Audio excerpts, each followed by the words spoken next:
మన దగ్గర ప్రాజెక్టులకు ఎన్నాళ్ళు కమిట్ అయ్యారో ఏమో కానీ నార్త్ లో వార్ విషయంలో ఆయన కమిట్మెంట్ ఏంటన్న దాని మీద ఓ క్లారిటీ కనిపిస్తోంది. జస్ట్ ఆ ప్రాజెక్ట్ విషయంలోనే కాదు, గ్రీక్ గాడ్ హృతిక్ తో మన తారక్ బాండింగ్ ఎలా ఉందనే విషయం మీద కూడా ఫ్యాన్స్ కి క్లారిటీ వచ్చేసింది. దేవర పాట పాడుకుంటూ ఊపు మీదున్నారు తారక్ ఫ్యాన్స్.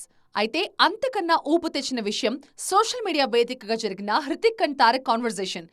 సూర్యుడి చుట్టూ తిరిగే భూమిని ప్రస్తావిస్తూ ఏడాది కాలం గడిచిందని గుర్తు చేశారు హృతిక్. మరో ఏడాది పాటు తారక్ తో కలిసి ట్రావెల్ చేయబోయే విషయాన్ని కూడా ప్రస్తావించారు. వార్ ఫస్ట్ పార్ట్ లో ఉన్నట్లుగానే ఇందులో కూడా గురు శిష్యుల సంబంధం కనిపించబోతున్నట్లుగా తెలుస్తోంది. స్టూడెంట్ నేర్చుకోవడానికి రెడీ అయినప్పుడు టీచర్ నేర్పించడానికి ప్రత్యక్షమవుతారని, ఇప్పుడు హృతిక్ అందుకు రెడీగా ఉన్నారని సరదాగా కామెంట్ చేశారు తారక్. స్క్రీన్ మీద గురు శిష్యులు ఇద్దరు ఏ రేంజ్ లో చెలరేగుతారో విట్నెస్ చేయడానికి ఉవ్విళ్లూరుతున్నారు పాన్ ఇండియా ఆడియన్స్. వచ్చే ఏడాది ఆగస్టులో విడుదలకు సిద్ధం కాబోతోంది వార్ 2. అంటే ఈ లెక్కన ఈ ప్రాజెక్ట్ కోసం మరో ఏడాది పాటు పనిచేస్తారన్నమాట తారక్.